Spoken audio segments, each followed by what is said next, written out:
प्यारे बच्चों, आज की ये वीडियो स्पेशली 6th क्लास के संस्कृत के स्टूडेंट्स के लिए है। आज ही आप अपनी अर्धवार्षिक परीक्षा यानी कि हाफ ईयरली एग्ज़ाम देकर आए हैं, जो कि कुल 40 अंकों का था और जिसके अंतर्गत समय सीमा 90 मिनट थी। प्रश्न पत्र में कुल 23 प्रश्न थे और सभी प्रश्न आपके लिए अनिवार्य थे। प्रश्न संख्या 1 से 10 तक बहुविकल्पिक प्रश्नों की थी, जिसके अंतर्गत आपको शुद्ध उत्तर के आगे टिक का निशान लगाना था। सबसे पहला प्रश्न है, वस्त्रम कह सीव्यति, वस्त्र कौन सिलता है। इसका सही उत्तर होगा सोचिकः यानी कि दर्जी। दूसरा प्रश्न है, दोला कुत्र अस्ति, दोला का अर्थ है झूला, झूला कहाँ है। इस प्रश्न का सही उत्तर है उपवने, झूला उपवन में है यानी कि बगीचे में है। प्रश्न 3, श्रमिका किम चाल्यति, मजदूरनी क्या चलाती है। इस प्रश्न का सही उत्तर है खनित्रम। चौथा प्रश्न है, वृक्षाः शीर्षु किम वहन्ति, वृक्ष सिर पर क्या ढोते हैं। इसका सही उत्तर है नभः यानी कि आसमान को। पांचवा प्रश्न है, समुद्र तटे जनाः किमर्थम आगच्छन्ति, समुद्र के किनारे लोग किस लिए आते हैं। इस प्रश्न का सही उत्तर है पर्यटनाय। छठा प्रश्न है, कुटिल स्वभावः कः अस्ति, कुटिल स्वभाव का कौन है। और इस प्रश्न का सही उत्तर है शृगालः। सातवां प्रश्न है, काकस्य वर्णः कीदृशः भवति, कौवे का रंग कैसा होता है। इस प्रश्न का सही उत्तर है कृष्णः। आठवां प्रश्न है, क्रीड़ा स्पर्धा कुत्र सन्ति, खेल प्रतियोगिता कहाँ है। इस प्रश्न का सही उत्तर है विद्यालय, खेल प्रतियोगिता विद्यालय में है। नौवां प्रश्न है, कृषकाः केभ्यः अन्नम यच्छन्ति, किसान किन के लिए अन्न देते हैं। तो इस प्रश्न का सही उत्तर है सर्वेभ्यः यानी कि सभी के लिए। 10वां प्रश्न है, कृषकस्य शरीरे कानि न सन्ति, किसान के शरीर पर क्या नहीं है। तो इस प्रश्न का सही उत्तर है वस्त्राणि यानी कि वस्त्र।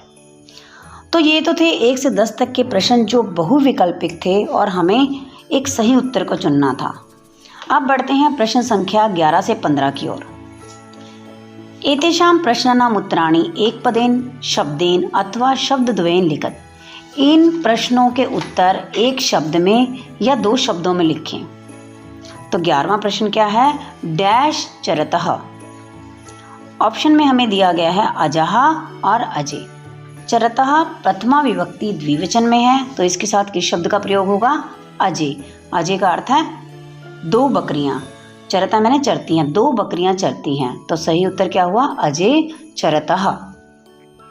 12वां प्रश्न है, एतत् डैश पुस्तकम, और हमें ऑप्शन में दिया गया है मम और माम। तो सही उत्तर होगा मम, एतत् मम पुस्तकम, यह मेरी पुस्तक है। 13वां प्रश्न है, पिकः पदस्य समानार्थक पदः डैश भवति, पिकः पद का समानार्थक पद क्या होता है। और ऑप्शन दिए गए हैं काकः और दूसरा है कोकिला। तो इसका सही उत्तर होगा कोकिला।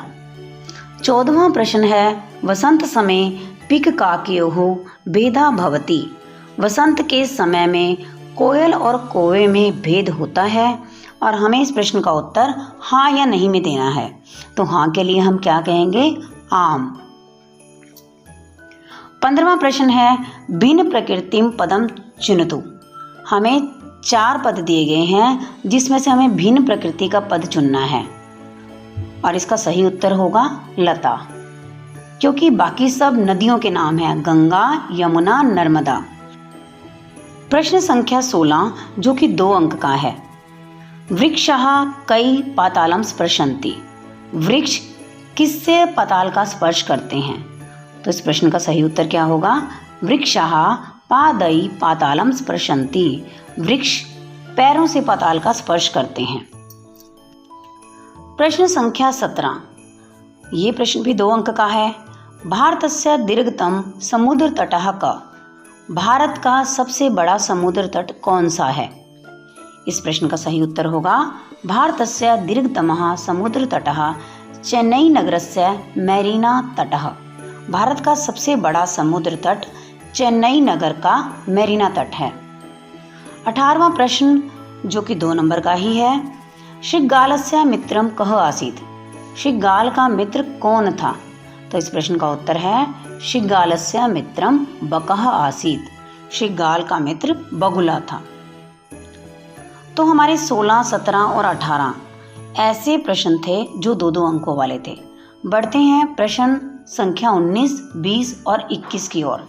प्रश्न संख्या 19, 20 और 21 प्रश्न पत्र के अंतर्गत ऐसे प्रश्नों की थी जो कि 3-3 अंकों वाले थे। सबसे पहले बढ़ते हैं प्रश्न संख्या 19 की ओर। पदानि संयोज्य वाक्यानि रच्यत।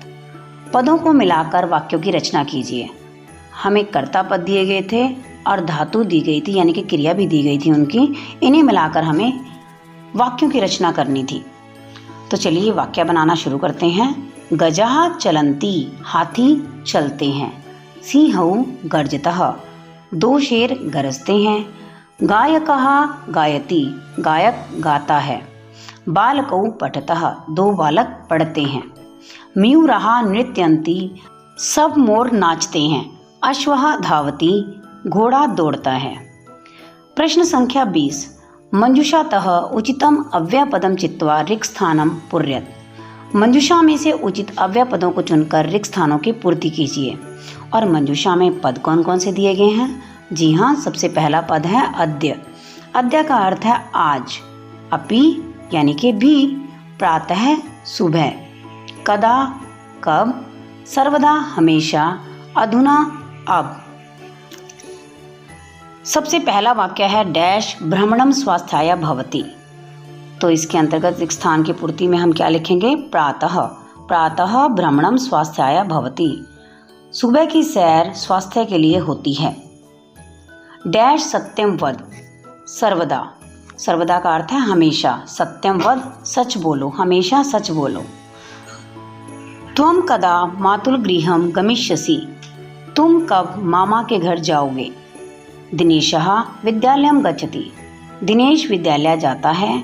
अहम अपि तेन सह गच्छामि। मैं भी उसके साथ जाता हूँ। अधुना विज्ञानस्य युगः अस्ति। अब विज्ञान का युग है। अद्य रविवासरः अस्ति। आज रविवार है। प्रश्न संख्या 21। तत्सम शब्दान लिखत। हमें हिंदी में शब्द दिए गए हैं और तत्सम का अर्थ है कि हमें उन शब्दों की संस्कृत लिखनी है कि उन्हें संस्कृत में क्या कहा जाता है। कौवा यानी कि काकः, बगुला बकः, मक्खी मक्षिका, चोंच चंचू, बंदर वानरः, नाक नासिका। प्रश्न संख्या 22। हिंदी भाषायाम सरलार्थम कुरुत। हिंदी भाषा में सरलार्थ करें। इस प्रश्न के अंतर्गत 2 श्लोक दिए गए हैं जिनमें से हमें किसी एक श्लोक की हिंदी व्याख्या करनी है। सबसे पहला श्लोक है काकः कृष्ण पिकः कृष्ण को भेदपिक काकयो वसंत समय प्राप्ते काकः काकः पिकः पिकः। प्रस्तुत श्लोक रुचिरा प्रथमो भागय जो कि आपकी संस्कृत की पाठ्य पुस्तक है उसके पाठ सुक्तिस्त बकह से ली गई है।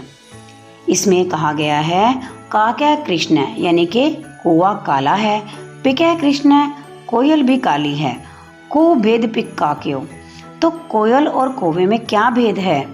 वसंत समय प्राप्ते वसंत समय आने पर काकः काकः कौवा कौवा है, पिकः पिकः और कोयल कोयल है।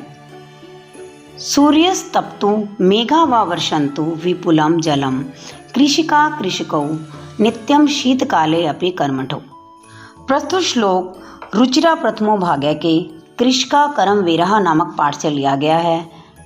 इसमें बताया गया है कि किसान पति पत्नी, कृषिका कृषकौ यानी कि किसान पति पत्नी, सूर्यस्तप्तु सूर्य तपे, मेघा वा वर्षन्तु मेघा का अर्थ है बादल, वा मैंने या, वर्षन्तु बरसे, विपुलम जलम बहुत ज़्यादा जल को बरसाएं, सूर्य तपता हो या बादल बहुत अधिक जल को बरसाते हों।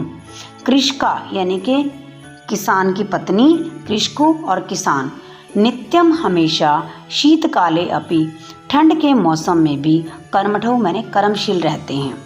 कहने का अभिप्राय यह है कि किसान पति पत्नी चाहे तो सूर्य की तपिश हो या बहुत अधिक बारिश हो रही हो या सर्दी का मौसम हो, निरंतर अपने कार्य में लगे रहते हैं। तो प्रश्न संख्या 22 के अंतर्गत हमें इन दोनों में से किसी एक श्लोक की व्याख्या करनी थी। बढ़ते हैं प्रश्न संख्या 23 की ओर, जो कि इस प्रश्न पत्र का अंतिम प्रश्न है। हिंदी भाषायाम अनुवादम कुरुत, हिंदी भाषा में अनुवाद करें। इस प्रश्न के अंतर्गत भी हमें 2 गद्यांश दिए गए हैं जिनका हमें हिंदी अनुवाद करना है। हम अपनी इच्छा अनुसार किसी एक का हिंदी अनुवाद कर सकते हैं। तो सबसे पहला जो गद्यांश है वह हमारे बकस्य प्रतिकार पाठ से संकलित है। तो चलिए इसका हिंदी अनुवाद करते हैं। एकस्मिन् वने शृगालः बकः च निवसतः स्म। एक वन में शृगाल और बकह यानी कि गीदड़ और बगुला निवसतः स्म रहते थे। एक जंगल में या एक वन में गीदड़ और बगुला रहते थे। तयोः मित्रता आसीत्, उन दोनों में मित्रता थी। एकदा प्रातः शृगालः बकम् अवदत्, एकदा का अर्थ है एक बार, प्रातः सुबह, शृगालः गीदड़ बकम् अवदत् बगुले से कहने लगा, मित्र हे मित्र, श्वः त्वं मया सह भोजनम कुरु। श्वः का अर्थ होता है आने वाला कल, यानी कि कल तुम मेरे साथ भोजन करो। शृगालस्य निमंत्रणेन बकः प्रसन्न अभवत्, शृगाल यानी कि गीदड़ के निमंत्रण से बगुला प्रसन्न हो गया था। प्रश्न संख्या 23 के अंतर्गत जो दूसरा गद्यांश है वह समुद्र तटय पाठ से संकलित है। तो चलिए इसका भी हिंदी अनुवाद करते हैं। भारतस्य त्रिश्रीषु दिशासु समुद्र तटः सन्ति, भारत की 3 दिशाओं में समुद्र तट हैं।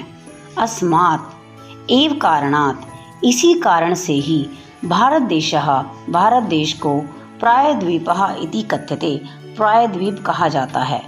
पूर्व दिशायां बंगोपसागरः, पूर्व दिशा में बंगोपसागर है। दक्षिण दिशायां हिंद महासागर है, दक्षिण दिशा में हिंद महासागर है।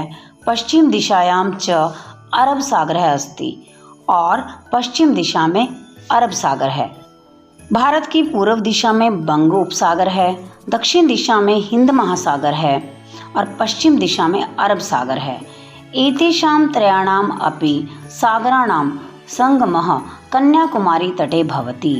एतेषां का अर्थ है इन, त्रयाणाम तीनों, अपि मैंने भी, सागराणाम सागरों का, इन तीनों सागरों का भी संगम यानी कि मिलन कन्याकुमारी तटे भवति, कन्याकुमारी के तट पर होता है। तो प्यारे बच्चों, आज की इस वीडियो में हमने आपके अर्धवार्षिक परीक्षा के संस्कृत के प्रश्न पत्र को हल किया। आशा करती हूँ कि अब आपको आपके सभी प्रश्नों का उत्तर मिल गया होगा और आप अपना स्वयं मूल्यांकन कर पाएंगे कि आज की परीक्षा में आपके कितने अंक आने वाले हैं। तो आपके आज की परीक्षा में कितने अंक आएंगे या कितने ऐसे प्रश्न हैं जो आपने सही किए हैं, कमेंट बॉक्स में कमेंट करके मुझे ज़रूर बताना। जल्द मिलेंगे एक और नई वीडियो में एक और नए टॉपिक के साथ। तब तक के लिए take care and bye bye.